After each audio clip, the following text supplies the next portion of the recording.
వేరువేరుగా చూడొద్దు. ఒక ఇద్దరు ప్రభుత్వము అనేది ఒక మనం ఏంటంటే మనం అనుకుంటాం వేరువేరుగానే. ఇప్పుడు అందాక మీరు అంటున్నారు, ట్రోల్ చేస్తున్నారు, ఉద్యోగస్తులకు ఏమైంది, జీతాలు బాగున్నాయి, ఎక్కువ జీతాలు వస్తున్నాయని. ఇప్పుడు ఆడ ట్రోల్ చేసే వాళ్ళు ఎవరైనా అడగని, ప్రతి కుటుంబం నుంచి వచ్చిన ఉద్యోగస్తులు ఉంటారు. ఉద్యోగస్తులు అనేది ఒక రొటేషన్ సైకిల్ మాత్రమే. ఎందుకంటే ఉద్యోగస్తులకు జీతాలు ఇస్తే తిరిగి మళ్ళా మనం ఏదైతే ఆదాయ మార్గాలు ఖర్చు పెడతామో మళ్ళీ తిరిగి ఆదాయం వస్తుంది. అంతేగాని మనం ఉద్యోగస్తులకు ₹1,00,000 జీతం ఇస్తాం, ₹1,00,000 తగ్గట్టే మనం వర్క్ కంపల్సరీ తీసుకోవాల్సిన బాధ్యత ఉంటుంది. దానికి కూడా మనం సూచనలు సలహాలు ఇవ్వాలి.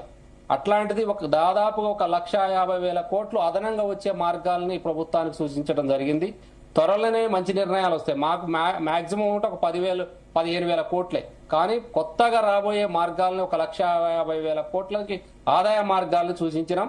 త్వరలోనే మాకు అనుకున్న దానికన్నా కూడా ముందుగానే ఉద్యోగస్తులకి మంచిగా శుభవార్త వస్తుందని. ఏంటది 1,50,000 కోట్ల ఆదాయ మార్గాలు వస్తుంది. ఇప్పుడు జరిగింది, మీరు చూస్తూనే ఉన్నారు. ప్రభుత్వం తరపు నుంచి అన్ని వేకెంట్ ల్యాండ్ ట్యాక్స్ ఏదో అంటారు, జిహెచ్ఎంసీ ఏరియాలో వేకెంట్ ల్యాండ్ ట్యాక్స్ అంటారు. అదా వేకెంట్ ల్యాండ్ ట్యాక్సే కాదు భరత్ గారు, మీరు ఆలోచించండి. తెలంగాణలో 12 లక్షల ఎకరాల అసైన్మెంట్ ల్యాండ్ ఉంది. 12 లక్షల ఎకరాల్లో almost 50% land almost third party persons landless poor చేతిలో ఉంది. ఎందుకంటే మీరు అన్ని రాష్ట్రాలు కూడా ఫ్రీ హోల్డ్ చేసినాయి. ఆ మార్గాలను కనుక తీసుకుంటే ఖచ్చితంగా ప్రభుత్వానికి దాదాపుగా 2 లక్షల కోట్లు ఆదాయ మార్గం ఉంది ఇది. ఎందుకంటే ఇది చేయకపోతే ఎట్టైనా ల్యాండ్లెస్ పూర్ పర్సన్సే వాళ్ళకి అవసరాల నిమిత్తం తక్కువకి అమ్ముకున్నారు. కానీ దాన్ని తిరిగి మళ్ళా వాళ్ళు తీసుకునే పరిస్థితి లేదు. కొనుక్కున్న వాళ్ళు కూడా పేదోళ్ళు, కానీ వాళ్ళకి రెగ్యులరైజేషన్ చేసే పరిస్థితులు లేవు. అందుకే తెలంగాణకు ఒక అత్యధికంగా భూమి ల్యాండ్ అనేది 12 లక్షల ఎకరాలు ఎక్కడ లేదు. మన తెలంగాణలో అసైన్మెంట్ ల్యాండ్ ప్రభుత్వం కాబట్టి 12 లక్షల ఎకరాలు ఇచ్చినాం. చుట్టుపక్కల ఉన్న 4 రాష్ట్రాల్లో కూడా ఫ్రీ హోల్డ్ చేయడం జరిగింది. ఓన్లీ తెలంగాణ లోనే చేయలేదు. 20 ఇయర్స్ అయిన తర్వాత అసైన్మెంట్ ఇచ్చిన తర్వాత వాళ్ళు ఫ్రీగా అమ్ముకోవడానికి, సేల్ ట్రాన్సాక్షన్ ఇవ్వడానికి అవకాశం ఇస్తే ప్రభుత్వానికి కొత్తగా వచ్చే మార్గాల్లో ఆదాయం ఇది ఒకటి.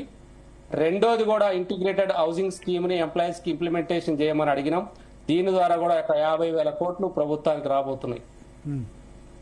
మీరు చెప్పిన దాన్ని ఇంప్లిమెంట్ చేస్తే వస్తాయి, కానీ ఇమ్మీడియట్ గా రావు కదా.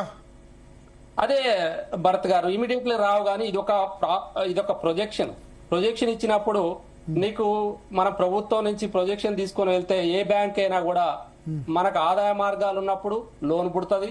ఆదాయ మార్గాల లోన్ వచ్చినప్పుడు ఆ లోన్ పుట్టలేదని అన్నారు. ఒక మార్గం ఉంటది. ముఖ్యమంత్రి ప్రభుత్వం అన్నది మాకు ఆదాయం కూడా లోన్ కూడా అప్పు కూడా పుట్టట్లేదని. అప్పు తీర్చడానికి మార్గాలు ఉండాలి. లచ్చిరెడ్డి గారు, మా Zee Telugu news police awards లోనే ముఖ్యమంత్రి అన్నారు అప్పు పుట్టట్లేదు, బ్యాంకులో ఇవ్వట్లేదు. ఇక్కడ మీరు లైన్ కి వచ్చారు. అప్పు పుట్టట్లేదంటే అప్పు తీర్చే మార్గాలు కూడా చూపించాలి కదా మనం. అది మొన్ననే అప్పు మార్గాలు కూడా చూపించాలి. అప్పు మార్గాలు చూపించినప్పుడే ఖచ్చితంగా ప్రభుత్వం కూడా సానుకూలంగా ఉంది. ఎందుకంటే ఈ నిర్ణయాలు కనుక తీసుకోబోతుంది. తీసుకుంటే ప్రభుత్వ ఉద్యోగస్తులకే కాదు, కొత్తగా ఇంకా ఇంప్లిమెంటేషన్, కొత్త స్కీములు కూడా ఇంప్లిమెంటేషన్ చేసుకోవడానికి అవకాశం ఉంది. ఓకే ఓకే జగదీశ్వర్ గారు, భరత్ గారు చెప్పండి. ఇప్పుడు ఇందాక లక్ష్మీ గారు చెప్పిన విషయాలు చాలా మంచి చక్కగా చెప్పారు. కానీ ల్యాండ్ అనేది భూమి అమ్మడం అనేది లాస్ట్ రిసోర్ట్ గా పెట్టుకోవాలంటే ప్రభుత్వము మెయిన్ గా ఏంటంటే మన హ్యూమన్ రిసోర్సెస్ ని కంప్లీట్ గా ఉపయోగించుకోవాలి.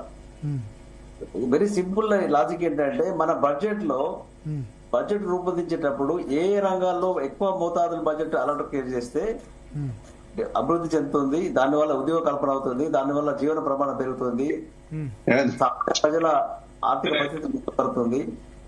బేసిక్ థింగ్ ఈజ్ మన whether it is our state or entire country, గ్రామీణ ఆర్థిక పరిస్థితిని బలపరిస్తే బ్రహ్మాండమైన ఎకనామిక్ డెవలప్ అవుతుందండి. వ్యవసాయ రంగంలో మీకు తెలుసా భరత్ గారు, 47% of the work force is in agriculture మన ఇండియాలో. ఇట్లాంటి అంటే అగ్రికల్చర్, హెల్త్, ఎడ్యుకేషన్.